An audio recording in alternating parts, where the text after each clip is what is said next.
Hello students, কেমন আছো? আশা করি তোমরা ভালো আছো।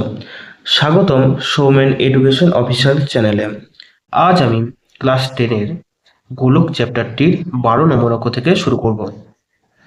যদি চ্যানেলটিতে কেউ নতুন হয়ে থাকো তাহলে চ্যানেলটিতে সাবস্ক্রাইব করে এবং ভিডিওটিতে একটা লাইক করে আমার পাশে থাকবে। চলো 12 নম্বর অঙ্ক থেকে করি। কি বলেছে? একটি ধাতব গোলকের উপরিতল এমনভাবে কেটে নেওয়া হলো যে নতুন গোলকের বক্রতলের ক্ষেত্রফল আগের গোলকের ঠিক অর্ধেক হয়। কেটে নেওয়া অংশের আয়তনের সঙ্গে অবশিষ্ট গোলকের আয়তনের অনুপাত নির্ণয় করতে বলেছে। কেটে নেওয়া অংশের আয়তনের সঙ্গে অবশিষ্ট গোলকের আয়তনের অনুপাত নির্ণয় করতে বলেছে। ভালো করে বুঝবো অঙ্কটা, ঠিক আছে? চলো খাতায় করি এবং ছবি এঁকে ভালো করে বোঝাই। ধরো এই একটা বড় গোলক, ঠিক আছে? এই গোলকটাকে এই উপরিতলটা কিছুটা কেটে নিয়েছে,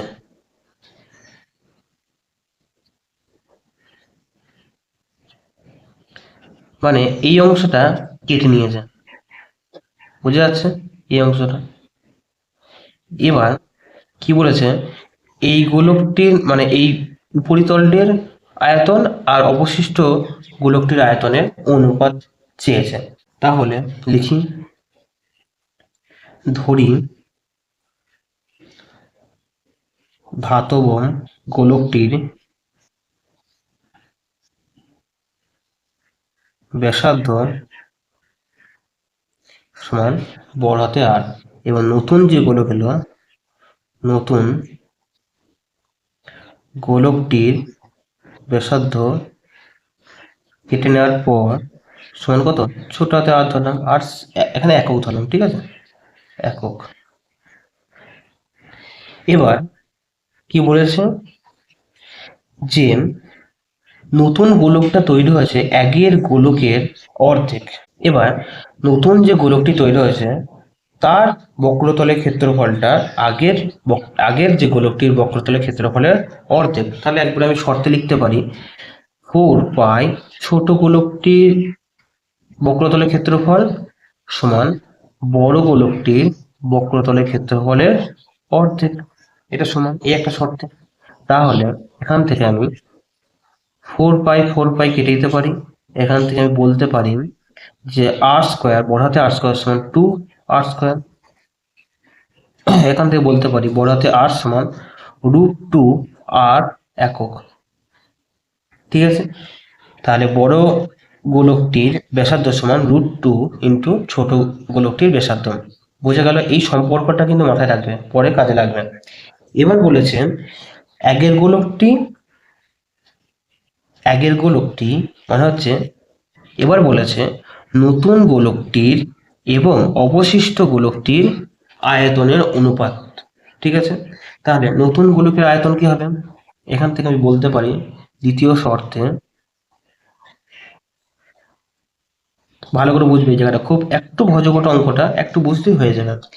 নতুন গোলকের আয়তনের সূত্র কি? 4/3 ইন্টু r³। এটা বুঝে গেল? এটা হচ্ছে ছোট গোলকটি, এই গোলকটি, ঠিক আছে? সমান কি হবে? সমান না, এখানে অনুপাত চেয়েছে, তাহলে ইস্টু অবশিষ্ট গোলক এই 4-5টা, ঠিক আছে? এই 4-5টা, তাহলে কি হবে?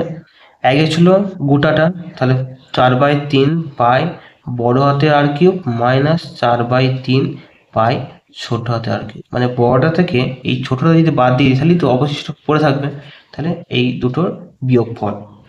এখান থেকে আমি বার করি অনুপাতটা, 4/3 পাই r³ ইস্টু 4/3 পাইটা কমন নিলাম, r³ মাইনাস ছোট হাতের r³। বুঝে গেল?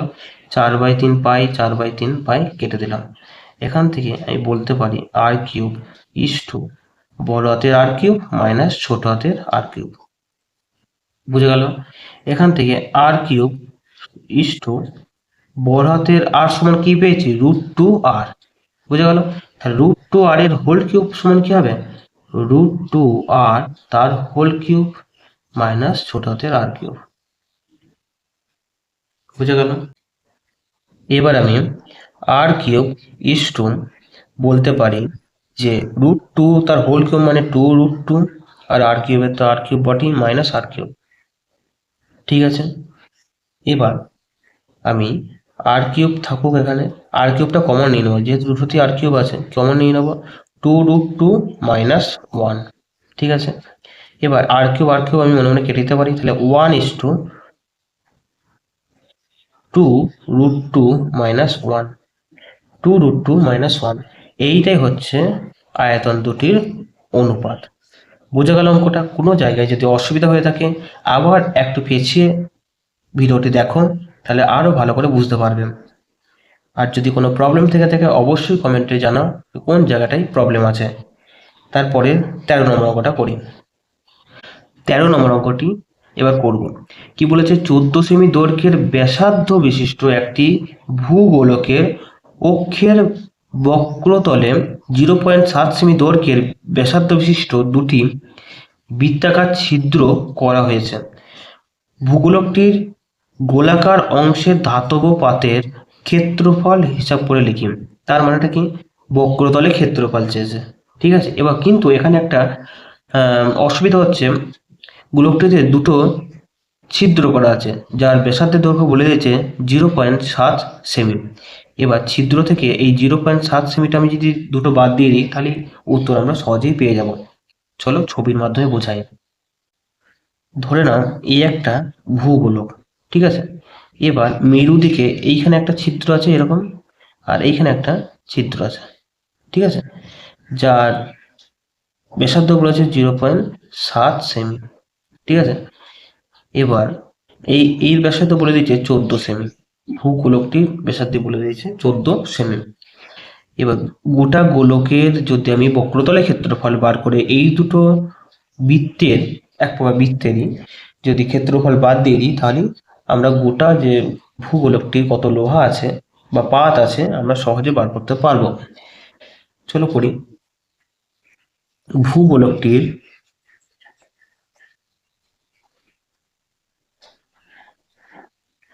ব্যাসার্ধ সমান 14 সেমি।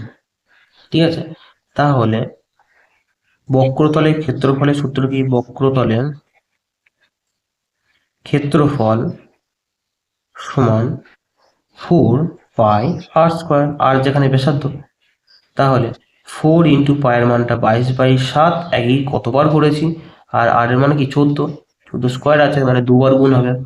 বোঝা গেল, 7×2 = 14, তাহলে 4×22, 4×22 মানে 88, 88 আর 2 আর 14 মানে 88 আর 28 যদি গুণ করি তাহলে পাবো 2464 বর্গ সেমি। বোঝা গেল, এইটা হচ্ছে বক্রতলের মোট ক্ষেত্রফল। এবার যেহেতু এখানে দুটো ছিদ্র করা আছে, এইখানে একটা আর এইখানে একটা, ভালো করে ছবিতে লক্ষ্য করো, এই দুটো ছিদ্রের ক্ষেত্রফল যদি আমি বাদ দিয়ে দিই তাহলে গোটা গোলকটির বক্রতলের ক্ষেত্রফলের পাত পেয়ে যাব। অতএব ছিদ্র বাদ দিয়ে মোট ক্ষেত্রফল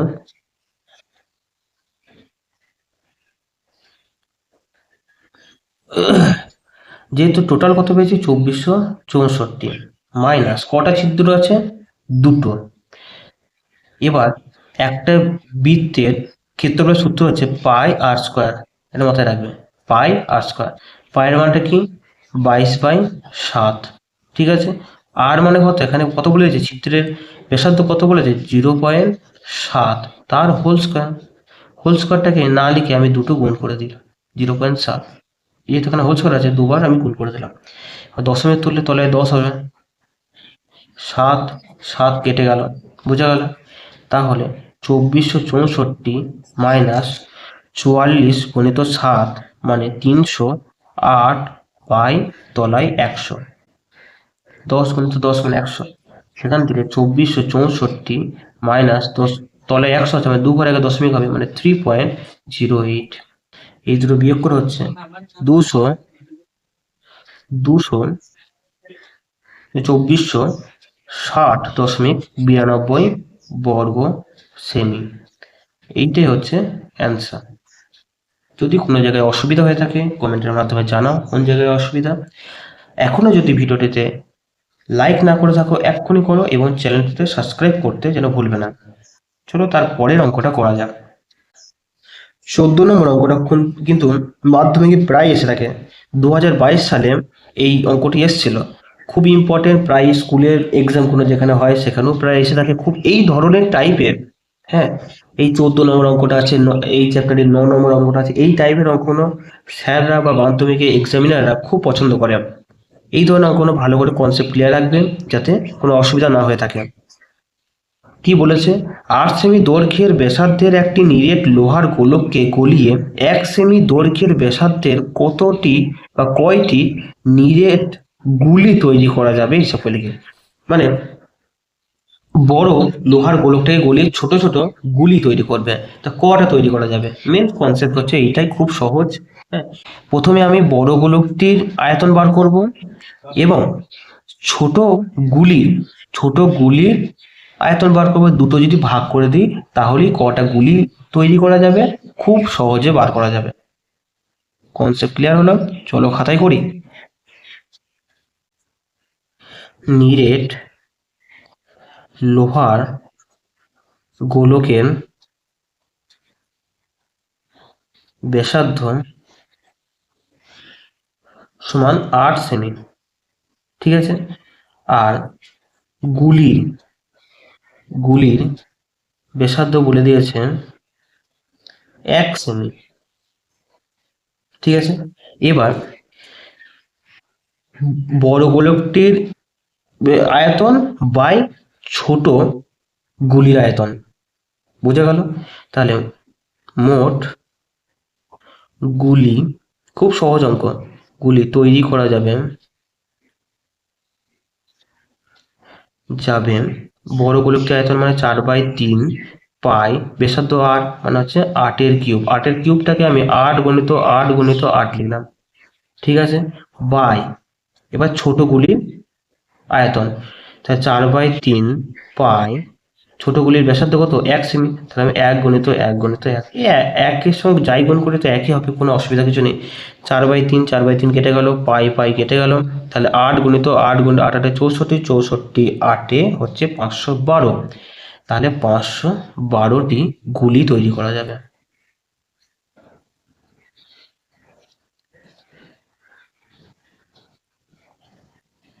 যদি ভিডিওটিতে ভালো লেগে থাকে তাহলে ভিডিওতে একটি লাইক করে চ্যানেলটি সাবস্ক্রাইব করে দিও এবং আমার পাশে থাকবেন। ধন্যবাদ।